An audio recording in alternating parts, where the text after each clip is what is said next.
tama. Ay, nakalimutan ko si Alisa ay nasa ano, nasa school pa mamaya pagbalik. Mga 9:30 te ha, 9:30.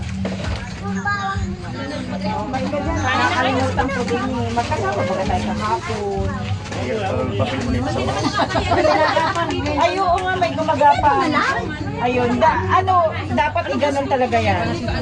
Nandito na kami. Adobo, baboy. Mga 9:30 ha, 9:30. Tayo na, Budoy. Nahiya kang pumasok. Ay, papachikas. Paglabas ni Alisa. Sige. Okay, bye-bye. Salamat. Hoy, ano dapat talaga yun ang umikot kasi yung pagkain. Hindi na nga ako nakakainit dito. Ganda na ng papel ng kainin nyo na. Hoy, ano? Wala ko na magsasalita mo. May bang pinagalang ano? Pakita ni Risa.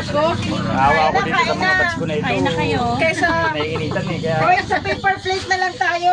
Pag may naubusan, saka na lang nito kasi naghugas pa ba tayo na? Bukas pa ako uwi. Ang kapal nito.